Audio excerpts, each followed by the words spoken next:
Muito bom dia, dia 17 de setembro, então chegamos no final dessa semana, na sexta-feira. Ontem saíram as vendas no varejo nos Estados Unidos, mas hoje os mercados estão em queda. Os índices futuros agora nos Estados Unidos caindo e as bolsas na Europa também por lá. Na zona do euro saiu o índice de preços ao consumidor, que veio uma alta de 3% anualizada e 0,4% mensal. Ambas em linha com o que o mercado esperava, um pouco acima, que é a meta do Banco Central de 2%, mas a gente sabe que, no meu entender, momentaneamente estamos vivendo um período de um pouco mais de alta de inflação, mas como eu falei, para mim, e venho falando diariamente, eu acredito que seja momentâneo, tá? Na Grã-Bretanha saiu também as vendas no varejo, elas vieram piores do que o esperado.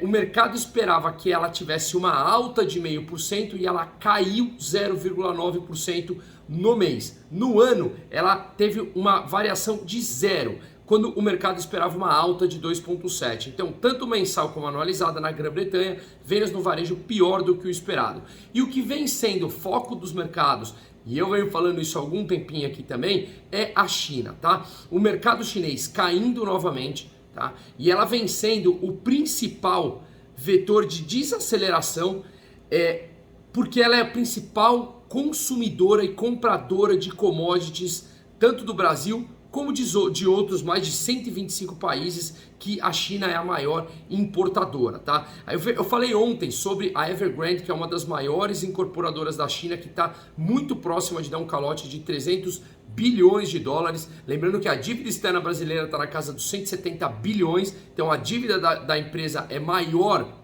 um pouco menos do que o dobro da dívida externa brasileira, e ela é uma das grandes compradoras de minério de ferro. O minério de ferro já caiu mais de 45% desde o seu pico em julho e hoje está caindo de novo. Por quê? Porque a Evergrande contamina o setor como um todo e ela dificulta o financiamento de outras empresas do setor, e aí naturalmente cai o consumo de minério na China das outras empresas e o preço também vem despencando e afeta naturalmente. Aqui a gente vem visto a Vale do Rio Doce caindo bastante na Bolsa Brasileira e derrubando o índice Bovespa como um todo, que tem um percentual importante de commodities. Mas obviamente a China, o governo chinês foi lá, injetou dinheiro e vamos ver se ele salva essa empresa, e mais uma vez a gente vai empurrando a poeira para debaixo do tapete, salvando empresas que têm problemas muito grandes. Isso vem acontecendo, na minha opinião, desde antes da crise do subprime em 2008 nos Estados Unidos. Mas basicamente o governo chinês injetou 14 bilhões de dólares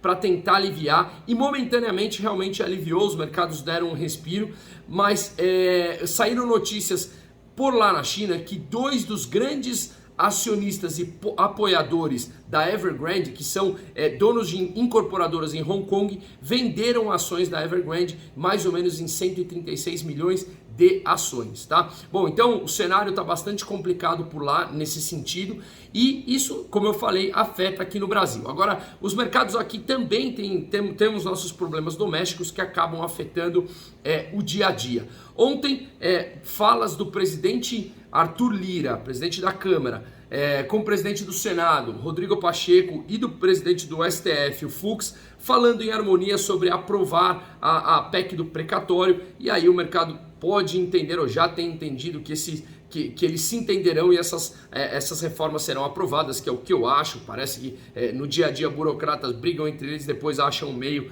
de tentar aprovar tudo como um todo, mas de qualquer maneira, ontem foi aprovada na CCJ, Comissão de Constituição e Justiça da Câmara, foi aprovada a admissibilidade da PEC dos precatórios. Essa PEC que limita o pagamento dos precatórios, lembra que tem 89 bi para ser pago de precatórios, que entrou no orçamento, e aí não tem espaço para que pague outros gastos do governo, como o Bolsa Família, ou o que vai chamar o Auxílio Brasil. Então essa nova PEC, ela divide o pagamento dos precatórios para que caibam outros pagamentos dentro desse orçamento, mas ela acaba com a regra de ouro do orçamento, que impede que o governo se endivide para pagar despesas correntes. E isso o mercado naturalmente entende mal, porque aí o que a gente vê é o governo se endividando mais ainda. E ontem ainda o Bolsonaro editou um decreto em que ele aumenta o IOF para custear o programa Bolsa Família, que chama agora Auxílio Brasil.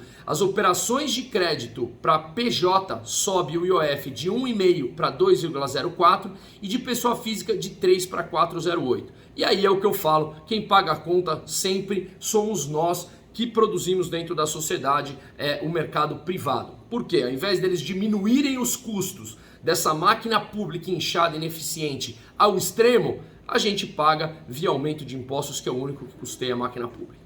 Um ótimo dia a todos, um forte abraço, Bruno Musa.